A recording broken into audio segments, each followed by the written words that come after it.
제가 가끔 받는 질문 중 하나가 사람이 정말로 바뀝니까? 하는 질문입니다. 제 설교를 듣고 변하는 사람들이 있는가? 그리고 설교를 통해서 가르치면 그 가르침대로 지키는가를 묻는 질문입니다. 사람은 참 바뀌지 않습니다. 거의 모든 사람들이 바뀌기를 원한다고 하는데 우리 여기에 있는 청년들도 좀 바뀌었으면 좋겠다는 생각은 간절한데 그런데 바뀌었다는 사람들은 그렇게 많지가 않습니다. 30년 설교를 한 저도 안 바뀌는 것을 보면 30년 설교 들은 사람들이 바뀌길 기대하는 건 그거는 아마 가능한 일이 아닐지도 모르겠다고 생각해요. 한 환자가 의사를 찾아갔습니다. 진찰을 한 의사가 말했어요. 당신의 건강 상태는 최악입니다. 생활 습관을 바꾸지 않으면 아주 위험합니다. 아내에게 말해서 기름진 음식은 절대로 하지 말도록 하세요. 일을 너무 많이 합니다. 돈을 조금 벌더라도 일하는 시간을 줄여야 합니다. 아내와 잘 상의해서 지출을 줄여서 적당히 일할 수 있도록 해야 합니다. 많은 휴식이 필요하기 때문에 퇴근 후에는 아이들이 귀찮게 하지 않도록 아내에게 도움을 구하십시오. 만일 지금 생활 습관을 바꾸지 않으면 지금부터 한 달 안에 죽을지도 모릅니다. 그러자 이 환자가 아주 근심스러운 얼굴로 의사에게 부탁을 했습니다. 정말로 제 상태가 그렇게 안 좋다면 지금 하신 말씀을 제 아내에게 전화해서 말해 주실 수 있겠습니까? 의사 선생님이 직접 전화를 하셔야 제 아내가 심각하게 생각하고 협조를 할 것 같습니다. 의사가 그렇게 하겠다고 했습니다. 저녁에 퇴근을 하니까 아내가 아주 근심스러운 얼굴로 남편을 눈물로 맞았습니다. 그리고 말했습니다. 여보, 낮에 의사 선생님께 전화 받았어요. 당신이 30일밖에 못 산다고 하더군요.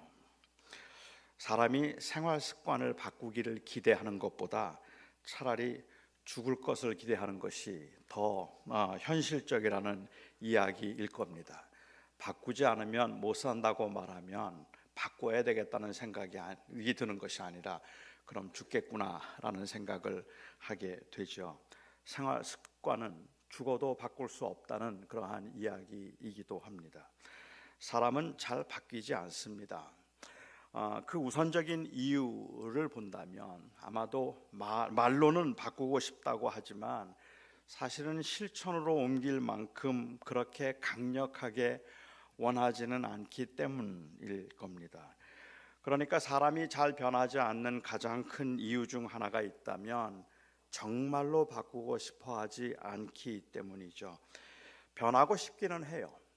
누구나 다 변했으면 좋겠다는 마음은 있지만 그렇지만 절박하리만큼 그렇게 간절히 원하는 것은 아니거나 변화를 위한 희생을 감당할 만큼 그렇게 변화를 원하지는 않기 때문이라는 말입니다. 몇 년 전에 제 아들이 성적을 잘못 받아왔습니다. 그리고 자기도 굉장히 낙심이 됐어요. 너 공부 잘하고 싶으냐? 제가 물었더니 그렇다 그래요.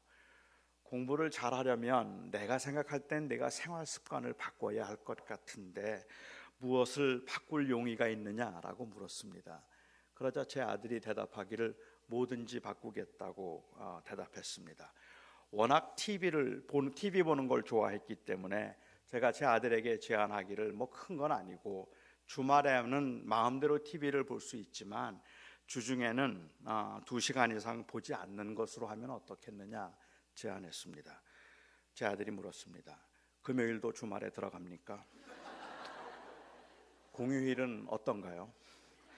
친구 집에서 보는 것도 카운트 하나요? 그 대신에 게임은 해도 됩니까? 저는 제 아들이 공부 잘하기는 힘들다는 생각을 그때 했습니다. 사람들은 죄가 싫어져야 죄를 짓지 않게 될 텐데 죄를 좋아하는 사람에게 야단을 쳐서 죄를 절제하게 하는 것에는 한계가 있습니다. 하는 것 같다가도 또다시 빠지게 되고 또다시 그것을 따라가게 되죠. 목회를 시작하고 얼마 지나지 않았을 때 사람들이 저에게 목회가 힘드냐고 물어요. 그러면 저는 그렇게 힘들지 않다고 말했습니다. 사실 저는 목회를 어렵게 생각하지도 않았고 그리고 그렇게 어렵게 하지도 않았습니다. 목회란 것이 성경을 가르치고 그리고 설교를 준비해서 설교를 하고 그리고 상담이 필요한 사람들과 상담을 하면서 그들을 사랑하고 돌보는 것이라고 생각한다면 저는 지금도 목회는 그렇게 힘들지 않다고 생각합니다. 잘하는가 아니면 못하는가와는 별개로 그 일은 그냥 혼자 열심히 하면 되는 일이기 때문에 그렇습니다. 그런데 시간이 지나면 지날수록 이 목회가 어렵다는 생각이 들었습니다. 문제가 많아서 힘든 것도 아니고 참 편안하게 목회를 하기는 했는데 일이 많아서 힘든 것도 아닙니다. 설교의 목적이 잘 가르치는 것이라면 저는 그건 제가 그냥 하기 나름이라고 말하겠는데 설교의 목적이 지키게 함이라고 말한다면 아직은 변화에 대한 간절한 마음도 없고 현재의 상태에 안주해서 즐기려고 하는 사람들을 바꾸는 것은 가능해 보이지 않기 때문에 그렇습니다. 그 일을 하자면 이 목회는 정말 어렵습니다. 그런데 사실 현실은 이것보다 훨씬 더 심각합니다. 변화를 원함이 진심이라 할지라도 변화를 가능하게 할 만한 능력이 사람에게는 없다 싶기 때문에 그렇습니다. 사람들에게는 자신을 바꾸고 싶은 의지가 있다 하더라도 자기를 바꿀 수 있는 능력이 없다고 말하는 게 더 맞을 것 같아요. 심지어 나는 많이 자기가 변했다고 말하는 그러한 경우도 사실은 변하려고 하는 노력의 과정일 뿐이지 변했다 말할 단계는 아닐 것 같습니다. 변했다 싶었다가도 제자리로 돌아오는 경우들을 굉장히 많이 보았기 때문에 그렇습니다. 주님 만나고 은혜 받고 변했습니다라고 그렇게 고백하고 그 기쁨 가운데 살고자 했던 사람들이 세상에 살아가면서 시련을 겪을 때, 환난을 당할 때, 어려움을 겪을 때, 유혹이 올 때 넘어지고 쓰러지고 그리고 다시 제자리로 가는 것 같아서 답답해하는 경우들을 우리는 허다하게 많이 보았기 때문에 그렇습니다. 정말 원한다고 하는데도 그런데도 안 바뀝니다. 변했다 싶었다 제자리로 오죠. 사람이 변하지 않는 것은 그 바뀌기를 정말 원하지 않기 때문이라는 말에 동의를 하기는 하지만 목회를 하면서 저 자신을 볼 때 그리고 제 주변에 있는 사람들을 볼 때 정말 낙심이 되는 것은 진심으로 원해도 안 되더라는 겁니다. 진심으로 변하기를 원해도 잘 안 돼요. 그건 진짜로 원하지 않았기 때문이라고 말한다면 물론 할 말이 없겠지만 그렇지만 깨달음이 있었던 당시에는 정말로 변하고 싶었는데 속절없이 무너져 버리는 모습을 보면서 내가 원한다고 될까라는 의문을 사람들은 다 갖게 됩니다. 정말 원하면 될까요? 우리가 정말 간절하게 원하면 변할 수 있을까요? 저는 우리가 살고 있는 이 세상의 악함 그리고 유혹 때문에 다시 말하면 우리가 아직은 이 세상에 살고 있기 때문에 그리고 여전히 우리 안에 남아있는 우리의 죄성 때문에 원해도 안 되는 일이 있다고 생각합니다. 그렇기 때문에 우리는 사실은 세상에 살면서 이 땅에서 누구도 성화를 이룰 수가 없어요. 자기가 원하는 만큼 하나님이 기뻐하시는 만큼 거룩하게 살 수 없는 이유는 이 세상의 그 강력한 유혹과 시련들 그리고 내 안에 여전히 남아있는 그 욕심과 교만들 이런 것들은 바뀌지 않기 때문에 그렇습니다. 느헤미야서를 보면 이 느헤미야 때에 예루살렘에서 엄청난 부흥이 있었습니다. 오늘 본문은 이들이 그 부흥을 경험했을 때 발생한 일들을 기록하고 있는데 몇 가지 획기적인 일들이 일어났습니다. 이들에게 부흥이 일어났을 때 발생했던 감격스러운 일 중에 하나가 오늘 8절에 기록되어 있는데요. 온 회중들이 함께 모여서 에스라를 초청한 것입니다. 그리고 에스라에게 모세의 율법을 강론하여 달라고 부탁을 한 겁니다. 에스라가 아직 거기에 있었습니다. 그런데 여러분 한번 생각해 보시기 바랍니다. 에스라가 누구입니까? 15년 전 황폐하고 부패했던 예루살렘에 와서 개혁을 주도했던 학사요, 또한 이 제사장이었던 사람이 아닙니까? 그때 그 백성이, 에스라가 그 개혁을 주도할 때 그 백성들이 율법을 배우면서 얼마나 울었던지, 얼마나 자신들의 잘못을 깨닫고 얼마나 가슴 아파했던지, 그들이 뉘우치고 그 죄들을 회개하면서 하나님 앞에 통곡했던 그 사람들, 그들을 주도했던 사람이 바로 에스라가 아니었습니까? 그 자리에 있던 그 많은 사람들이 15년이 지나고 느헤미야가 와서 다시 개혁을 일으켰을 때 그 현장에 있었던 사람들입니다. 하지만 언제부턴지 그렇게 은혜를 깨닫고 하나님 앞에 통곡하며 그 율법 말씀을 읽을 때 자기들의 죄를 자복했던 이 사람들이 언제부턴지 은혜를 잊고 살았습니다. 눈앞에 있었던 시련과 유혹을 감당할 수 없어서 자신 속에 남아있는 그 욕심을 그들이 버릴 수가 없어서 그들은 하나님의 언약과 그리고 하나님의 은혜를 잊은 채 쓰러졌던 겁니다. 처음에 가졌던 그 죄책감, 내가 은혜를 받았는데 이렇게 살면 되겠는가라고 했던 그런 죄책감도 시간이 지나가면서 점점 무디어지고 영적인 일에는 점점 관심을 잃어버렸습니다.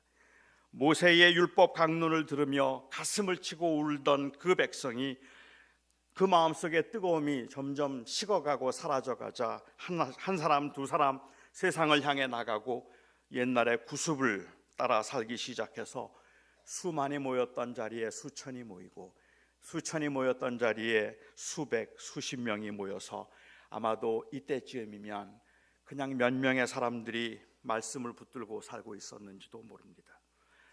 잘은 모르겠습니다마는 부흥의 열기라는 것은 원래 그렇게 오래 가는 것이 아니라서 하나님께서는 일시적인 열정보다는 그 지속적인 신실함을 더 원하셨다는 것을 에스라가 알았다면 그는 아마 어디에선가 말씀을 가르치고 있었을 겁니다.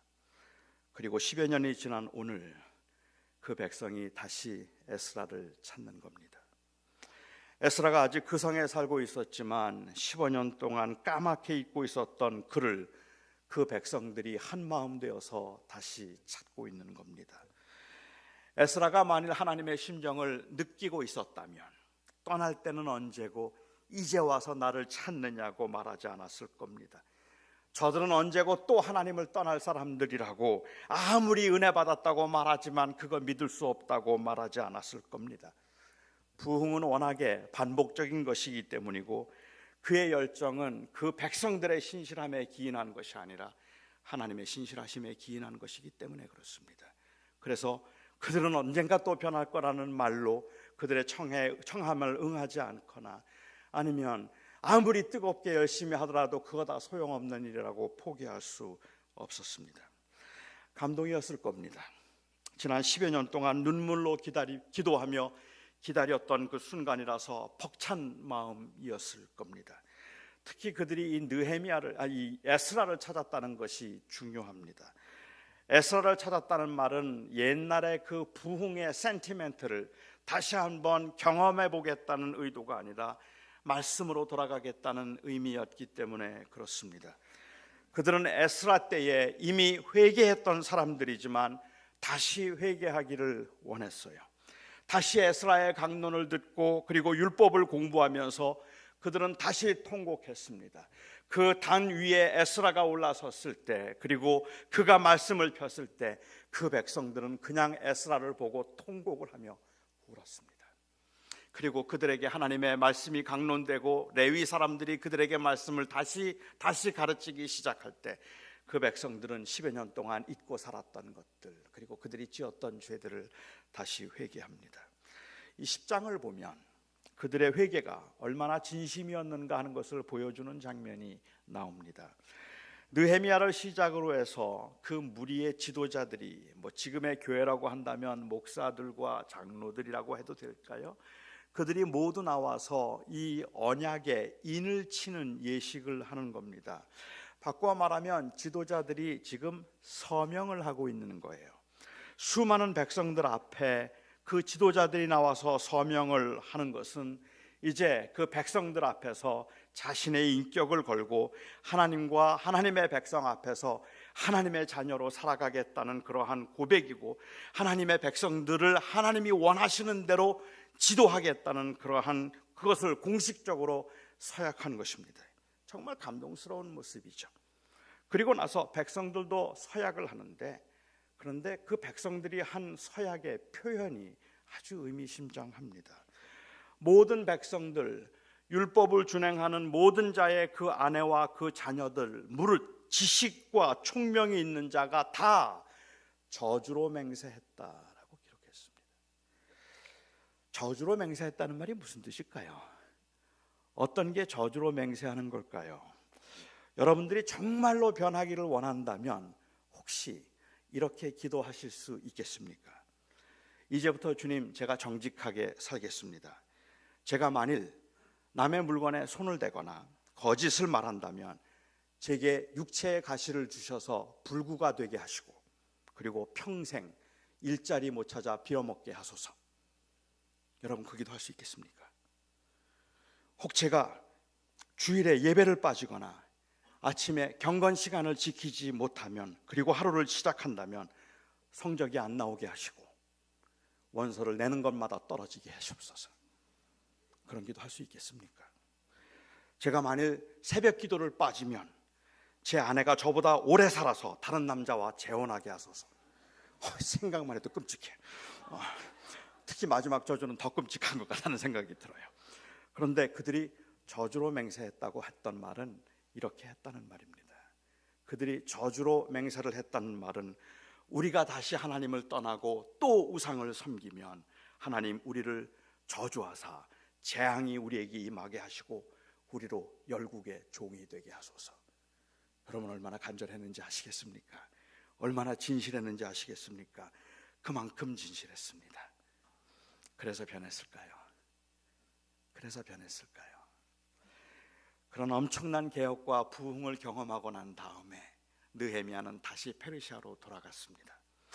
그리고 돌아가면서 당시 대제사장이었던 엘리야십이라는 사람을 불러서 그에게 이 백성들을 영적으로 잘 지도해달라고 간곡하게 부탁을 하고 그들이 믿음을 지킬 수 있게 해달라고 당부를 했습니다. 엘리야십은 진실한 마음으로 그리하겠다 대답을 했습니다. 그리고 느헤미야가 7년 후에, 혹은 어떤 학자들이 말하는 대로 10년 후에 이제 두 번째 임기를 맞이하여서 예루살렘의 총독으로 다시 왔을 때 유다 백성들은 다시 옛날의 모습으로 돌아가 있었습니다. 그 부흥이 있기 전의 모습으로 돌아가 있었어요. 얼마나 화가 났을까요? 얼마나 실망했을까요? 이렇게 변하지 않는 사람들을 볼 때, 그리고 자기 자신의 변하지 않는 모습을 볼 때 사람들은 낙심을 하는데, 사람들이 낙심할 때 보이는 반응이 두 가지입니다. 하나는 타협이고 다른 하나는 포기입니다. 어차피 사람은 변하지 않는 거니까 그냥 뭐 열심히 살 필요가 있을까, 어차피 다 그게 그거지라고 싶어서 대충 믿음을 그냥 지키면서 교회 생활하며 살자 싶거나, 아니면 아무리 해도 안 되는 걸 뭐 때문에 할까 싶어서 믿음 생활을 포기하는 경우입니다. 교회의 타락한 현실을 보면서 처음에는 개혁을 말하지만 그 개혁이 현실적으로 가능하지 않다는 것을 볼 때, 그 개혁을 한다고 하지만 다시 제자리로 돌아가는 모습을 보며 어떤 사람들은 그냥 대충 그 기득권 이 안에서 안주하는 게 낫겠다 싶어서 적당히 타협을 하거나, 아니면 이런 교회 다 소용없다고 교회를 떠나고 포기해버리거나, 둘 중에 하나가 낙심으로 인하여서 나타나는 현상입니다. 변하지 않는 그 백성들을 보면서 7년 전, 10년 전에 서약을 할 때 지도자들이 나와서 백성들 앞에서 정식으로 그 인을 치는 서약을 하고, 그 백성들은 함께 한 목소리로 우리가 만일 여호와를 다시 떠나거나 우상을 섬기거나 이방신들을 섬기게 되면 우리를 저주하사 열국의 종이 되게 하소서라고 말했던 그들이 다시 옛날로 돌아가 있는 그 모습을 보면서 느헤미야가 어떤 반응을 보였을까요? 그는 타협하지도 않았고 포기하지도 않았습니다. 제가 느헤미야를 보면서 느끼는 이 고마움을 느끼는 장면은 느헤미야가 화를 내고 있는 모습입니다.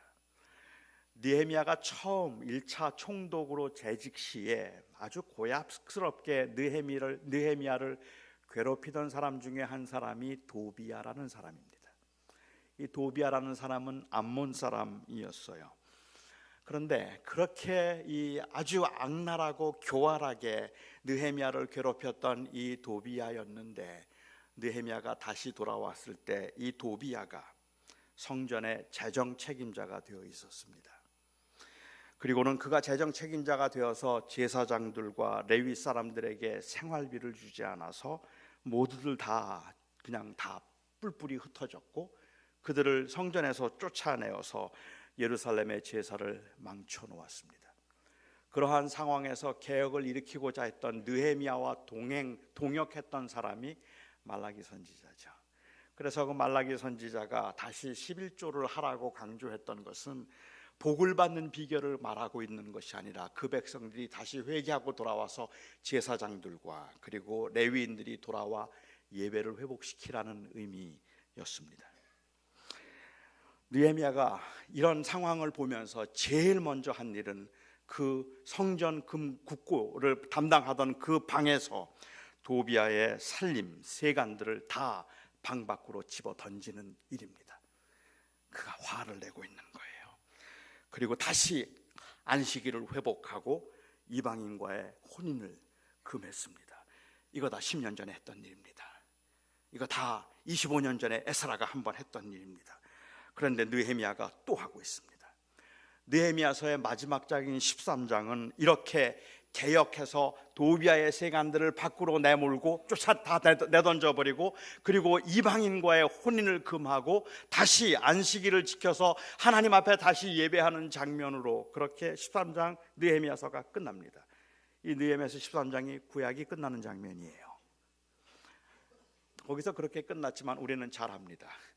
그리고 이스라엘 백성들은 또 하나님을 떠났습니다. 그리고 또 그들은 세상의 길을 따라갔습니다. 그러니까 그들이 회개했다고 해도 뭐 그렇게 큰 감동이 없습니다. 누가 열심을 내면, 누가 은혜 받았다고 막 뜨거우면 우리는 예언하듯이 말할 수 있습니다. 얼마나 가나 보자. 그는 이번에는 달라요라고 말하지만 그 말에는 아무 무게도 없습니다. 이번에는 정말로 변했다는 것을 보여주고 싶은데, 그런데 그 유혹을 물리칠 길이 없습니다.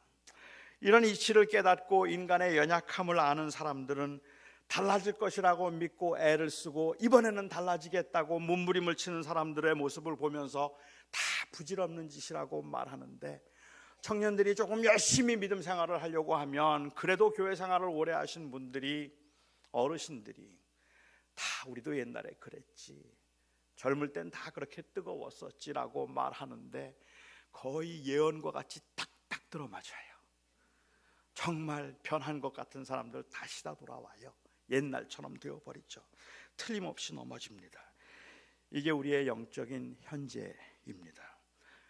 이런 현실에서 제가 오늘 제목으로 삼은 가르쳐 지키게 한다는 것은 도대체 무슨 의미일까? 가르쳐 지키게 하라라고 말을 하면 아마도 주님께서 승천하시기 전에 제자들에게 말씀하셨던 마태복음 28장 19절 20절 말씀이 제일 먼저 떠오를 겁니다. 그러므로 너희는 가서 모든 민족으로 제자를 삼고 아버지와 아들과 성령의 이름으로 세례를 베풀고 내가 너희에게 분부한 모든 것을 가르쳐 지키게 하라. 가르쳐 지키게 하라는 이 말씀을 가지고 저는 한 두 가지만 생각해 보고 싶습니다. 주님께서는 도대체 무엇을 가르쳐 지키라고 하신 걸까요? 가르쳐 지키라고 하셨다는 것이 교회 생활을 잘하고 종교인으로서 종교인으로서의 그 의무를 다하라는 것이었다면 저는 그건 그래도 비교적 쉽겠다는 생각을 해봅니다. 협박이든 회유든 11조 하도록 가르치고 선교를 하도록 가르치고 목사들에게 순종하도록 가르치는 것, 그렇게 하는 건 그거는 가능할 수도 있을 것 같아요. 그것도 저는 잘 못해서 힘들기는 하지만 가르쳐 지키게 함이 원만한 교회 생활을 잘하도록 하기 위한 것이라면 그렇다면 그거 그렇게 어려운 일 아니라고 말할 수도 있겠다고 저는 생각을 합니다. 그럴 수도 있겠죠. 그렇게 할 수도 있을 겁니다.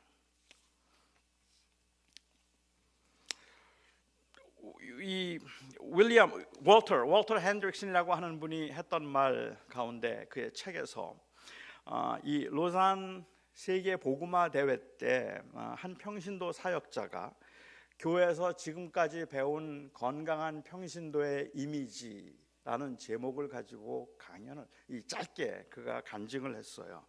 그런데 그가 이렇게 얘기를 했습니다. 내가 교회에서 배운 바 좋은 신자란 첫째, 교회의 모든 활동에 빠짐없이 참석한다. 교회 행사를 경제적으로 후원한다. 교회 지도자들이 계획한 모든 행사를 지원한다. 넷째, 문제를 일으키지 말라는 11계명을 잘 지킨다. 교회 생활에 있어서는 이런 결과를 어느 정도 보여줄 수도 있습니다. 나름대로 성실히 교회 생활을 할 수 있도록 종교인으로 만들 수는 있다는 이야기입니다. 물론 그것도 힘든 경우도 많이 있겠지만 주님께서 가르쳐 지키라고 하신 말씀이 이렇게 교회 생활을 잘하는 좋은 교인 만들라는 의미였을까요? 또한 주님께서 가르쳐 지키라고 하셨던 이 말씀이 단순히 외형적인 행위의 문제가 아니라 하나님 앞에서의 윤리적인 완벽함을 추구하는 것이라고 한다면 저는 그건 또 가르쳐도 가능하지 않겠다는 생각이 들기도 합니다. 어느 아이가 닭을 키웠습니다. 그러면서 이 닭이 좋은 알을 낳을 수 있도록 최선을 다했습니다. 잘 그렇게 먹이고 잘 키워서 마침내 닭이 알을 낳았어요. 그런데 이 달걀이 너무 작았어요. 실망스러웠습니다. 이 아이는 시장에 가서 뭔가를 사가지고 왔습니다. 그것을 봉지에 넣어서 왔는데 그리고 그 사온 것을 닭 앞에 내놓았습니다. 타조알이었습니다. 그리고는 그 닭에게 말합니다. Take a good look and try harder. 잘 좀 봐. 그리고 조금만 더 노력해봐. 그래서 좀 더 큰 알을 낳도록 해봐 라고 그렇게 이야기를 하는데 닭이 타조알을 보고 아무리 애를 써도 타조알을 낳을 수는 없습니다. 타조알처럼 큰 알을 낳을 수는 없습니다. 우리가 아무리 예수님을 본받겠다고 복음서를 달달 외워도 우리는 주님처럼 못 됩니다. 우리는 주님처럼 살려고 굉장히 몸부림을 치고 원수를 사랑하라고 하신 말씀을 지키려고 하지만 그래도 주님께서 요구하시고 주님께서 보여주신 그 본을 따라가기에는 어림도 없습니다. 주님께서는 제자들에게 상대적으로라도 윤리적으로 완벽한 모습을 기대하면서 사람들에게 이렇게 완벽한 사람이 될 수 있도록 가르쳐 지키라고 하신 말씀이라고 저는 생각되지 않습니다. 물론 저는 윤리적 가르침의 필요성도 인정하고 교회 생활을 하기 위한 훈련의 필요성도 저는 인정하지만 주님이 말씀하신 가르쳐 지키라고 하신 것은 단순히 윤리적인 것이거나 아니면 종교적인 것이 아니라 복음적인 것입니다. 주님께서 가르쳐 지키도록 하라고 하신 것은 복음과 하나님의 나라였습니다. 인생의 불행은 자기 스스로 주인이 된 것에서 비롯된 것이고 이제 하나님의 아들 예수 그리스도를 통하여서 다시 하나님의 자녀가 되므로 하나님의 다스리심을 받게 될 때 진정한 자유와 그리고 인간성이 회복될 것이라는 것을 가르쳐야 하고 그래서 스스로 주인이 되어서 살려는 이 끊임없고 강력한 세속의 유혹 가운데 예수 그리스도만을 온전히 의지하고 그를 붙들도록 가르치라는 말입니다.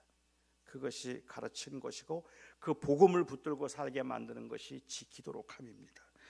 지키게 함이란 이 예수 그리스도의 복음을 끝까지 붙들도록 하기 위함입니다. 적어도 마태복음의 말씀에 의한다면 가르쳐 지키라고 하신 것은 그런 의미에서 내가 절대로 할 수 없다는 인간의 죄성과 그리고 또한 자기 중심성을 깨달아서 오직 그리스도의 은혜가 아니면 인간에게는 아무런 소망이 없다는 사실을 기억하고 붙들고 살게 만들라는 말입니다. 나는 할 수 있다는 말을 하게 하는 것이 아니라 가르쳐 지키라고 하신 말씀이 나는 이만큼 했으니까 나는 괜찮은 사람이라고 말하는 것이 아니라 내게는 그것을 할 만한 능력이 없기 때문에 나는 그렇게 해서 하나님 앞에 온전해질 수 없기 때문에 예수 그리스도를 통하여서 주님께서 내 죄를 용서하시고 나로 하여금 내가 스스로 내 인생의 주인이 되어서 행복을 찾는 것이 아니라 오직 하나님의 자녀로서 행복을 찾는 것, 그것이 진정한 의미에서의 회복이라는 것을 놓치지 않고 붙들고 살 수 있게 하라는 말씀이죠. 그게 바로 가르쳐 지키라는 말씀입니다.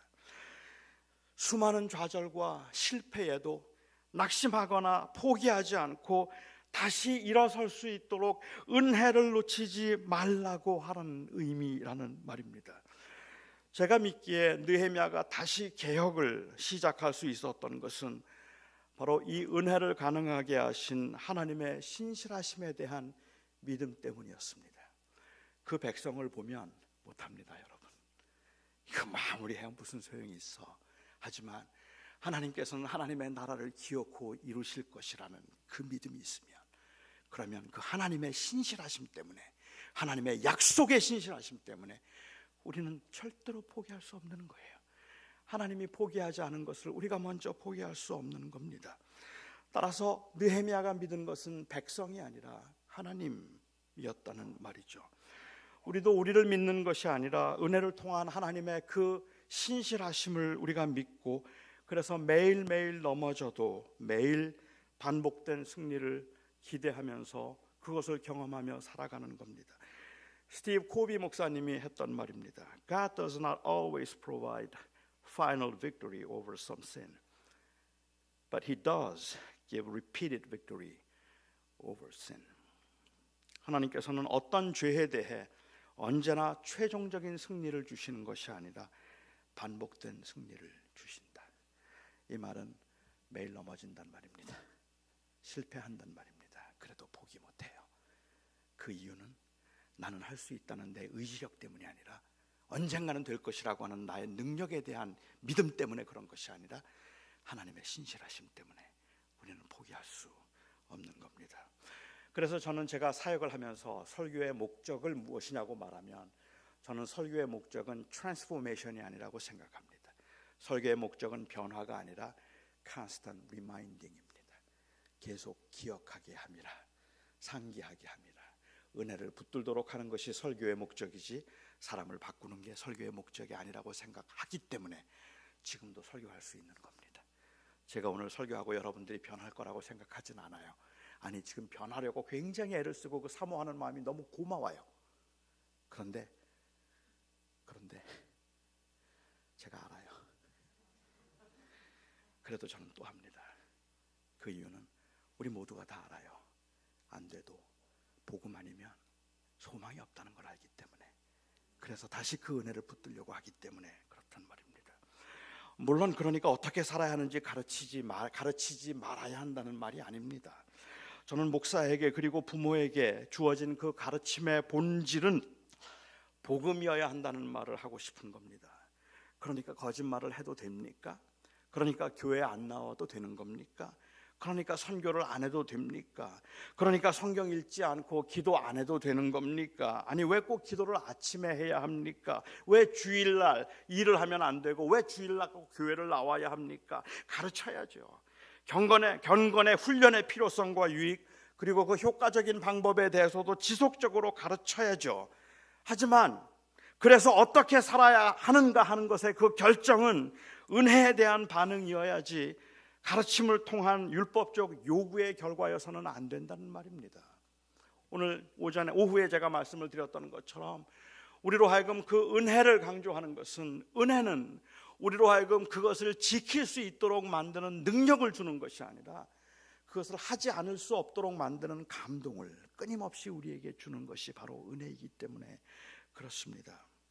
다시 말하면 우리로 하여금 이 길고 지루하고 치열한 윤리적인 영적 싸움을 가능하게 만드는 것은 우리가 잘할 수 있다는 우리의 신실함에 있는 것이 아니라 수없는 실패에도 불구하고 결코 우리를 포기하지 않으실 하나님의 신실하심, 거기에 있단 말입니다. 그것은 하나님께서 우리를 끝까지 붙들어 주실 것이라는 이 언약의 신실하심에 대한 확신에서부터 비롯되죠. 왜 세상이 이렇게 혼란스러운지, 왜 악인들이 더 형통하는지, 왜 의롭게 살고자 하는데 이렇게 받쳐주지 않는지, 왜 인생은 살수록 점점 더 버거워지고 힘들어지는지 알 길이 없어서 답답하지만, 이러한 상황들은 하나님의 약속보다는 오히려 세상의 풍조와 세상의 약속을 더 신뢰하게 만드는 강력한 유혹이 있기는 하지만, 그럼에도 불구하고 여러분들이 오늘 그 자리를 지킬 수 있고 제가 오늘 이 자리를 지킬 수 있음은, 그것은 바로 우리의 능력이나 믿을 만한 그런 그 주변의 증거들 때문이 아니라 하나님의 신실하심 때문인 겁니다. 우리는 정말로 애를 쓰고 있지만 안 변하지만 그럼에도 불구하고 우리는 포기하지 않고 끝까지 변화를 추구하려는 그러한 이 상태를 제가 그냥 제 말로 이렇게 표현을 해보았습니다. 제가 PPT로 준비를 했는데요, 우리 한번 보아도 좋을 것 같아요. 사람이 변했으면 변해야 하는 것이 있는데, 변하고도 변해야 할 것이 변하지 않을 때는 변한 것이 변하지 않도록 변한 것을 붙들어야 변할 수 있다. 복잡한가요? 다시 읽어볼까요? 사람이 변했으면 변해야 하는 것이 있는데, 변하고도 변해야 할 것이 변하지 않을 때는 변한 것이 변하지 않도록 변한 것을 붙들어야 변할 수 있다. 너무 꼬였죠? 제가 이렇게 좀 꼬여 있는 사람이라 어쩔 수가 없는 것 같아요. 잘 한번 생각해 보십시오. 차근차근히 제가 한번 생각해요. 이 뜻을, 의미를 한번 생각하면서 한번 보죠. 사람이 변했으면 변해야 하는 것이 있는데, 우리가 주님의 제자가 되었으면 제자에 합당하게 살아야 되겠죠. 그렇죠? 그런데 변하고도 변해야 할 것이 변하지 않을 때는 변한 것이 변하지 않도록, 이것이 오직 은혜 때문이라는 사실을 놓치지 않도록 그 변한 것을 붙들어야 변할 수 있다. 조금 이해가 되십니까? 제가 이 부분을 좀 더 설명하기 위해서 믿음의 성숙에 대해서 좀 생각해 보고 싶습니다. 가끔 교인들이 어떻게 하면 성숙한 믿음을 가질 수 있는가 물어요. 어떻게 하면 제 믿음이 성숙할 수 있을까요? 아무리 애를 써도 성숙해지지 않는다고 한탄을 합니다. 도대체 얼마나 애를 썼길래 아무리 애를 써도 안 된다고 말하느냐고 그렇게 묻는 것은, 저는 질문의 의도를 놓친 것 같아서 마땅치가 않습니다. 이런 고민을 하는 사람들은 할 만큼은 해봤는데도 안 된다는 의미에서 하는 말이 아니라, 그러한 노력들이 결실을 보장해주지 않는 것 같다는 불안감에서부터 하는 말이기 때문에 충분히 이해할 수 있는 질문입니다. 그런데 저는 이 믿음과 성숙의, 그리고 또한 성숙 또는 성화의 노력에서조차도 때로는 힘의 원리를 발견하게 되더라는 말입니다. 복음이 아니라 자기의 의가 드러나고 있는 모습을, 성숙함을 추구하고 있는 성도들의 모습에서도 보게 되더라는 말이죠. 거룩하게 살려는 노력 속에도 자기 스스로 인생의 주인으로 생각하고 있는 오만함이 숨겨져 있어서 사람들을 교만하게 만들고 낙심하게 만들 수 있다는 것을 보았다는 말입니다.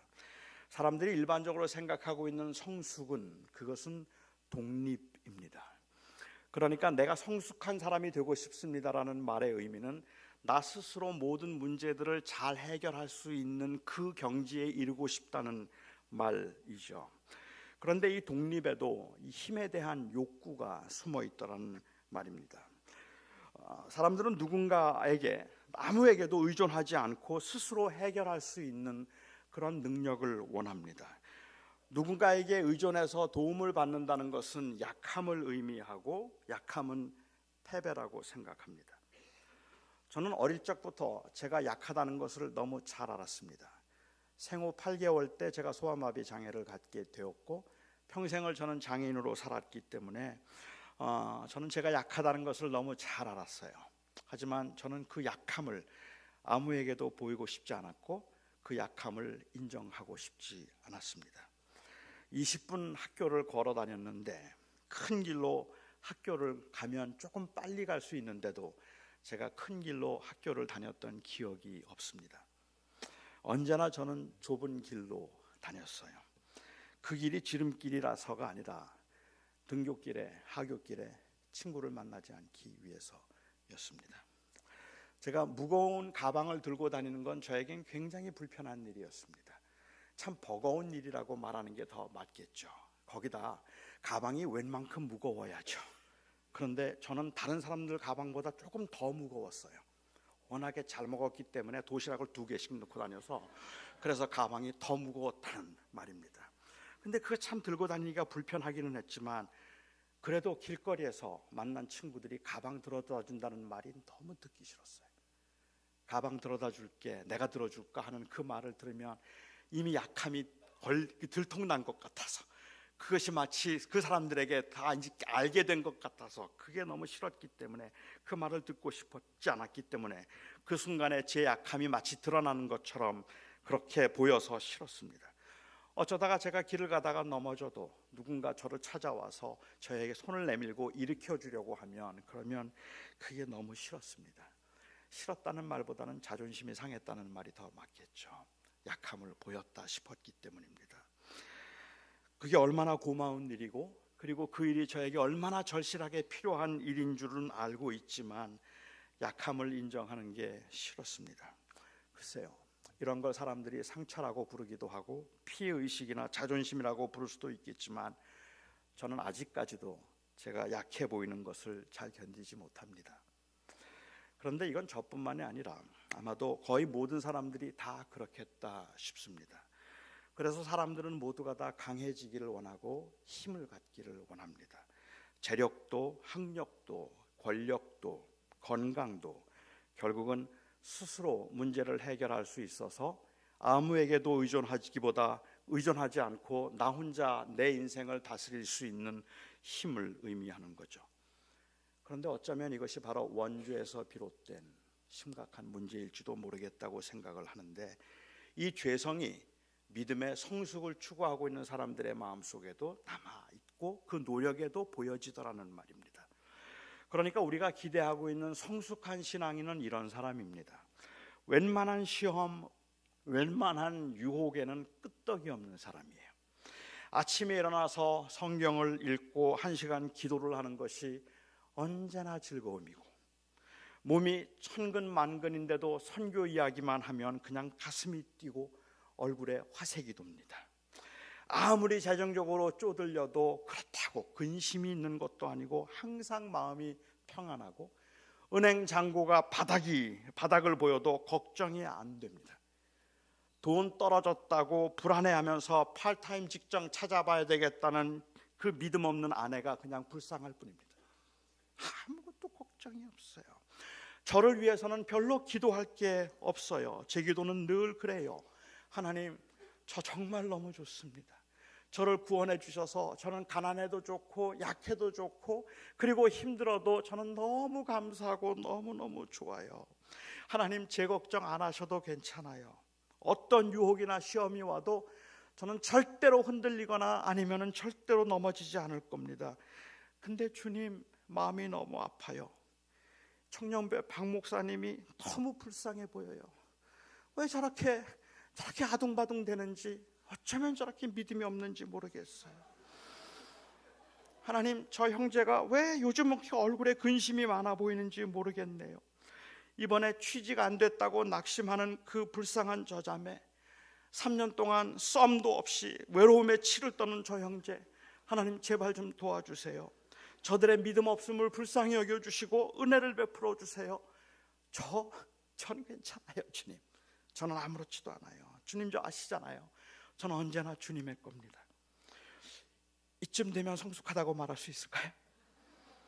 이런 모습이 우리가 기대하고 있는 성숙한 모습일까요? 흔들림도 없고 넘어짐도 없고 한결같은 마음으로 주를 사랑하고 어떤 유혹도 경험하지 않는 모습, 이런 모습이 성숙일까요? 글쎄요, 능력 있는 목사 잘 만나서 단계적으로 잘 교육을 받으면 이렇게 될 수 있을까요? 기도원에 가서 아주 강력하게 은혜를 한번 체험하고 나면 이 단계에 이를 수 있을까요? 아마 믿음 생활하면서 우리가 답답해하는 것이 있다면 어쩌면 그렇게 오랫동안 믿음 생활했는데도 아직도 우리는 그 단계에 이르지 못했다는 것 때문일 겁니다. 우리는 아직도 거기에는 이르지 못했어요. 그런데 제가 이해하기에 이건 진정한 성숙이 아닙니다. 제가 이해하는 진정한 성숙은 독립이 아닙니다. 나 혼자 잘할 수 있다는 말을 하는 것이 아니라, 진정한 성숙은 하나님이 신경 쓰지 않아도 될 만큼 혼자 잘할 수 있는 어떤 능력을 소유함이거나 경지에 이르는 것을 의미하는 것이 아니라, 진정한 성숙은 철저한 의존입니다. 나 하나님 없이도 잘할 수 있습니다가 아니라 나 하나님 없이는 하루도 못 살겠습니다. 하나님의 도우심 없이는, 은혜 아니면 전 하루도 못 견딥니다. 그게 저는 성숙이라고 생각합니다. 그래서 주를 붙들려고 하는 것이 바로 성숙이라고 저는 생각합니다. 제가 고등학생 때 주님을 영접하고 그리고 고등학교 2학년 때 목사가 되겠다고 헌신을 했습니다. 목사가 되겠다고 헌신을 하고 난 다음에 저는 저의 약함 때문에 목회를 못할 것 같았어요. 이 장애를 가지고 목회를 할 수 있을까? 그런 두려움이 좀 있었던 것 같아요. 열정은 있는데. 그래서 제가 기도를 시작했습니다. 하나님, 제가 좋은 목사 되고 싶습니다. 제 다리 좀 고쳐주십시오. 제 다리를 고쳐달라는 기도를 저는 4년 동안 하루도 빼놓지 않고 했습니다. 매일 제 다리 좀 고쳐주십시오. 저 좋은 목사 되겠습니다. 잘하겠습니다. 제 다리 좀 고쳐주십시오. 제가 사실 다리를 고쳐달라고 했던 그 4년 동안의 기도는 어찌 생각하면 하나님 절 좀 강하게 해달라는 그러한 기도였을 겁니다. 그리고 어느 날 그 미국에서 어느 한 집회에서 너무 길기 때문에 제가 그 과정을 설명드리지 않지만 그 집회를 통해서 하나님께서 저를 깨닫게 해주신 것이 있습니다. 그때 주님께서 저를 깨닫게 해주신 것이 난 너를 강하게 하지 않겠다는 것이었습니다. 난 너를 고쳐주지 않겠다. I'm not gonna make you strong. 난 너를 강하게 하지 않겠다. 하지만 내가 너의 강함이 되어주겠다. But I will be your strength. 너는 나 없이 못 살아. 그게 주님께서 저에게 깨닫게 하신 것입니다. 저는 지금도 약함을 가지고 살아갑니다. 그리고 지금도 그것 때문에 힘들고 불편하기도 하고 그것 때문에 때로는 낙심이 되기도 합니다. 하지만 그럴수록 제가 더 주님의 품을 파고들 수밖에 없어요. 주님 없이는 더 못 삽니다라는 그 고백이 저에게 있기 때문에 그런 겁니다. 진정한 성숙은 나 스스로 뭐든지 할 수 있을 만큼 능력이 있거나 어떠한 유혹에도 흔들리지 않을 만큼 튼튼하고 아주 확실한 그 경지에 이르는 것이 아니라 제가 이해하는 진정한 성숙은 주님 아니면 전 아무것도 아닙니다라는 고백입니다. 그것을 가르쳐 지키게 하라. 그 말씀이라고 생각합니다. 가르쳐 지키게 해야 할 것은 지킬 수 없음을 알아서, 은혜 아니면 안 되는 줄 알아서 그 은혜를 온전히 의지하도록 하는 것이고, 주님, 내가 아닌 주님입니다라는 그 고백을 목숨을 걸고 붙잡으려는 치열한 영적인 싸움이라는 것을 우리가 아는 것입니다. 그런데 이 싸움의 목적은 바로 우리의 신실함입니다. 그러니까 은혜를 말한다고 해서 은혜 때문에 적당히 살아도 된다는 말도 아니고, 나는 아무것도 할 수 없다고 말을 해서 그렇기 때문에 나는 아무것도 하지 않아도 된다는 말을 의미하는 건 아니란 말이죠. 참된 은혜는 죄를 인식하게 하고 죄를 미워하게 하고, 그리고 또한 죄에 대한 미움은 우리가 이렇게 살면 안 되겠다는 확신을 갖게 만들어서 매일 넘어지는데도 불구하고 이 싸움을 포기할 수 없게 만드는 그 치열함이 우리 안에 가능하게 만드는 것이라는 말입니다. 그러니까 은혜라는 명목으로 안 된다는 이유로, 세상이 너무 악해서 넘어질 수밖에 없다는 이유로 주저앉아서 하늘만 쳐다볼 수는 없습니다. 하나님의 신실하심은 우리의 신실함을 요구합니다. 은혜는 행위를 요구합니다. 이 문제에 관해서는 제가 이 제리 브리지스에게 많은 걸 배웠습니다. 그 제리 브리지스라고 하는 분이 했던 말을 좀 인용하겠습니다. 제리 브리지스는 사람들이 경건과 믿음의 성숙을 말할 때에 세 가지 위험한 유형이 있다고 이야기를 했어요. 첫 번째 그 위험한 경건의 모습이 무엇인가 하면 all dependence and no effort입니다. 전적으로 주님을 의지한다고 말하면서 아무것도 노력하지 않는 경우입니다. 모든 것을 다 하나님이 하셨고 하나님만 하실 수 있다고 말을 하는데, 그 말이 피상적인 말이라서 별로 의미가 없어 보이는 말이기도 하지만, 그래서 우리는 아무것도 하지 않아도 된다는 의미로 이해하면 안 되는 거잖아요.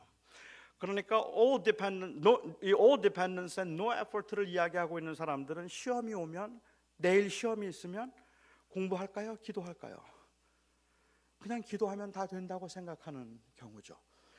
내가 결혼을 하겠다는 마음이 있어도 아무도 만나지 않으면서 주님께서 누군가가 나를 좋아하게 만드셔서 주님이 다 하시기를 기대하고 있는 그러한 모습입니다.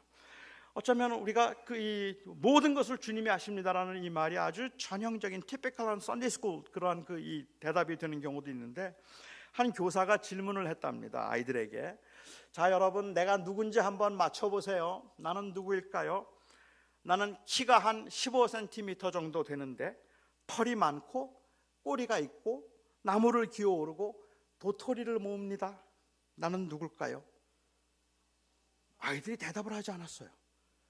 그리고 눈치만 서로 봐요. 그래서 선생님이 다시 설명을 하면서, 자, 나는 누구죠? 3번을 반복해서 자신을 주면서 대답을 유도했습니다. 마침내 한 아이가 용기를 내서 대답을 했답니다. 다람쥐 같기는 한데 정답은 예수님이죠. 교회에서는 언제나 예수님이라고 대답해야 정답이라고 생각하는 그 아이는 언제나 정답은 예수님이라고 생각하고, 이건 누가 만들었죠? 예수님이요. 이건 누가 여기다 갖다 놨죠? 예수님이요. 그렇게 배웠던 그 아이는 분명히 예수님이라고 대답을 해야 될 것 같은데 아무리 생각해도 다람쥐 같아서, 그래서 대답을 하지 못했다고 해요. 오늘 이 설교를 누가 준비했을까요? 물론 주님께서 저에게 건강도 주셨고 지혜도 주셨지만, 이게 전적으로 주님께서 준비하신 설교라고 말하기에는 설교가 너무 허접해요. 이거 제가 설교 준비했습니다. 그러니까는 이거 주님이 하셨다는 말의 의미는 결코 주님께서 저와 함께 하시고 감동을 주시고 제가 해야 될 일들을 하게 하셨지만, 이 말의 의미는 제가 오늘 아침에 일어났더니 원고가 책상 위에 놓여 있더라는 의미가 아니라는 말입니다. 그렇지 않아요. 그런데 all dependence, no effort를 이야기하는 분들의 경우는 주님이 하셨다는 말 속에 마치 주님이 다 알아서 하시니까 난 하지 않아도 된다는 의미인 것처럼 그렇게 오해하는 경우들이 있죠. 두 번째, 그 위험한 이 경건, 아니면 경건의 유형 중에 하나가 있다면 no dependence and all effort입니다. 아마도 이것은 첫 번째 그 유형에 대한 반작용이겠다 싶은 생각을 하는데, 성숙이라는 것은 우선은 자기가 할 일을 다 하고 난 다음에 할 수 없을 때 주님을 의지하는 거라고 생각을 해요. 그러니까 처음부터 기도하지 말고 다 해보고 안 되면 그때 기도하는 거다. 나 나름대로 열심히 노력을 하고, 그리고 그러면 안 되면 그러면 그때 주님을 의지하는 거다, 이렇게 생각하는 경우죠. 근데 이렇게 말하는 분들은 대개 능력이 좀 있는 분들이에요. 그래서 평생 기도할 필요를 별로 못 느껴요. 기도 안 하고도 혼자 잘 해결할 수 있다고 생각하기 때문에 그런 거죠. 그리고 자꾸만 기도하는 사람들이 참 게을러 보여요. 뭐 자꾸만 기도를 자꾸만 저렇게 하고 있어? 우선 자기 할 일을 해야지. 자기 할 일 다 하고 안 되면 기도하는 거지. 이게 어쩌면 all effort and no dependence의 유형인지도 모르겠습니다. 세 번째 위험한 유형이 있다면 partial dependence and partial effort입니다. 주님과 동역을 한다는 생각을 하는데, 알미니안적인 그러한 요소가 있긴 하지만 이 말이 가지고 있는 위험성은 하나님이 스스로는 아무것도 하실 수 없는 것처럼 보여져요. 하나님과 내가 동역을 해야 되니까 하나님께서 이것 좀 들자 말씀하시면 하나님이 한쪽 들어주시고 우리가 이쪽을 들어야만 움직이는, 그러니까 하나님께서는 나 없이는 못하실걸요? 라는 그러한 의식이 이 partial dependence and partial effort에는 들어있는 것 같아요. 제리 브리지스가 이야기하고 있는 건강한 유형의 성숙 경건은 all dependence, all effort입니다. 전적으로 주를 의지하며 최선을 다하는 모습, 저는 그 말에 전적으로 동의합니다. 사람이 무엇인가를 하겠다고 다짐하게 만드는 것도 복음의 은혜이고, 그렇게 살면서 교만하지 않게 만드는 것도 복음의 은혜이고, 넘어져도 낙심하지 않고 다시 일어서게 만드는 것도 복음의 은혜입니다. 이 은혜를 철저하게 의지하고 있는 사람들은 은혜를 철저하게 의지하기 때문에 아무것도 하지 않는 사람들이 아니라 그 하나님의 신실하심을 믿기 때문에 끊임없이 반복해서 일어나고 지속적으로 하고 있는 사람들입니다. 순종하는 사람들, 열심히 하는 사람들, 안 되는데 또 하는 사람들, 또 하는 사람들. 왜요?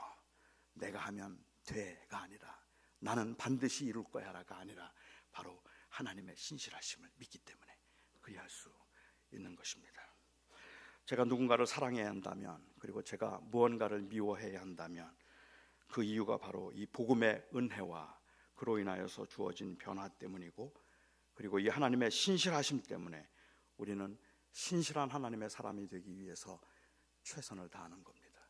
그래서 저는 여러 우리 청년들에게 오늘도 감히 말하고 싶습니다. 여러분, 최선을 다해서 사셔야 합니다. 열심히 살아야 합니다. 적당히 살면 안 됩니다. 그런데 열심히 사는 그 이유가 어디에 있느냐고 말하면 안 되는, 나는 할 수 없다는 은혜 때문이어야 합니다. 내가 할 수 있다는 것 때문이 아니라 나는 안 됩니다라는 그 은혜 때문에 정말 최선을 다해서 살아야 하는 겁니다. 저는 우리 청년회가 이 한 책의 사람이 되자라는 표어로 1년 동안 함께 씨름하면서 가르쳐 지키도록 한 것이 단순히 교회 청년회의 부흥을 위한 그 청년들의 헌신과 희생의 강요가 아니었으면 좋겠습니다. 저는 이 한 권의 한 책의 사람이 되자라는 이 표어가 인간이 세워놓은 그 기준에 맞게 사람들이 말하고 행동하도록 하게 하는 것보다 하나님의 원하심을 따라서 살겠다는 고백의 표현이었으면 좋겠습니다. 또한 그래서 끊임없이 가르쳐 지키게 하라는 이 말씀이 예수 그리스도의 주되심에 대한 인정이고 그리스도 안에서 그 그리스도와 동행함의 끊임없는 확인과 그리고 상기였으면 좋겠습니다. 다시 여러분들에게 결론으로 말씀을 드립니다. 2019년 표어를 한 책의 사람이 되자라고 정해 주셔서 너무 고맙습니다. 말씀대로 살자 싶으면, 말씀과 가까이 하자 싶으면 아마 잘 안 될 겁니다. 오히려 실망스럽고 낙심되는 일들이 더 많을 겁니다.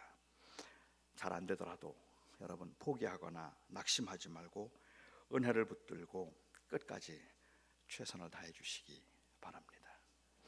안 돼서 못하는 것이 아닙니다. 안 돼도 우리는 합니다. 왜? 은혜 때문에. 기도하겠습니다.